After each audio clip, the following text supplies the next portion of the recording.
Good morning, everybody. Thank you for to be with us. Today, I've decided we start a video program every other day so that we can talk to each other on social media. I've been challenged by very many people. Why am I not on the media, or why am I not posting much? And I've also been advised by very many people in a positive way. I've also got criticism in a negative way, and most of the time I decided not to answer them because of other things I'm doing that struggle every day that you do and I do and all humans we go through. I'm a family man, I've got children, I've got family to take care of. It's not that easy when you don't want to go into a corrupt way and you want a good way. Or rather, let me say, when you want to do ideal politics, not the current politics that we have. Many are saying, why is it that I'm not joining the current political movement? I have all the opportunities in the world to join the current mainstream politics. The reason why I did not participate or follow those mainstream politics, since the white man left this continent or this country, we've been playing the politics of tribalism and politics of nepotism.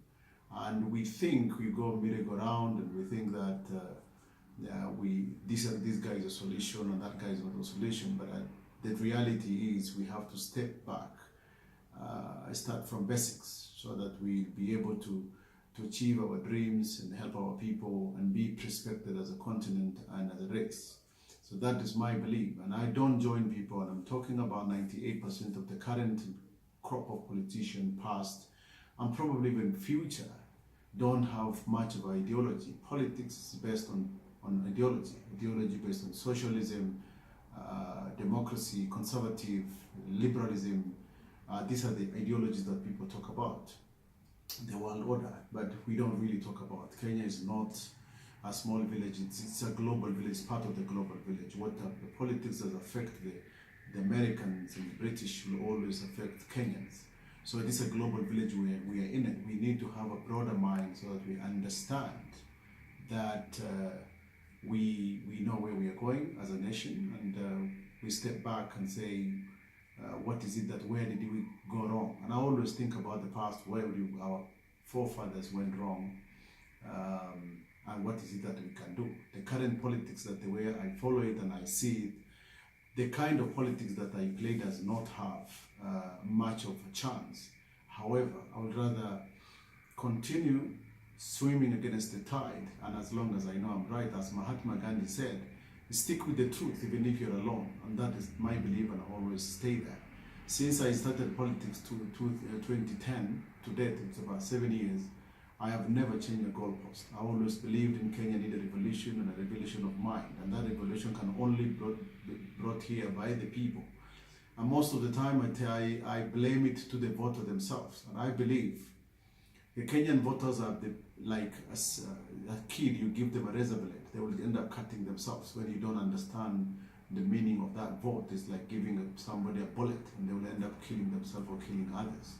We need to understand, and we ought to know, because not knowing is not a solution. And many people say it's not a defense. Many people say that the voters in the rural areas don't understand. I actually disagree with that, because when I walked across Kenya, my last campaign of Walk for Life, I discussed with very, very many people, and actually the people in the rural areas do understand. The only problem is their voices are not heard. And I'm here, so in the next few words, to say that I've gone through challenges and successes those 7 years. I will continue doing what I'm doing, because I believe the way I think politically, which I've proven it. I've went to very many political scientists, professors who are they have a deep knowledge of politics, and seated down with them privately, and they've always agreed with me that what I am doing is the right way of doing it. However, we don't have voice, because the media is controlled by the corrupt people, by the cartel, the same way the corruption in Kenya is controlled there by cartel.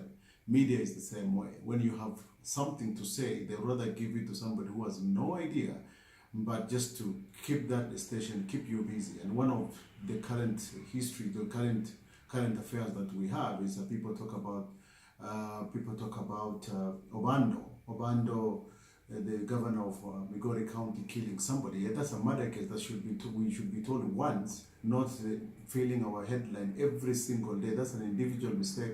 It does not put food on our table. Kenyans have a lot of problems. The other one example that I can give is Maribes and her fiancé, that every headline they get because they kill somebody. Those are private issues that the police will deal with. Is not to give the headline because the Kenyans are suffering every single day. Kenyan, it's your responsibility to stand up. I'm leading this party called Diligence Development Alliance. We've succeeded to what we wanted last election, which I will discuss in another chapter. And I want to say thank you for those who followed me. And also thank you for those who criticized me, called me names. And I'm still here. I will not change my goalpost. You can continue calling me whatever name you want, but I'm here for Kenya and I'm here for future, and I will fight for that future. Thank you. Have a blessed day until the next episode that will come up very soon.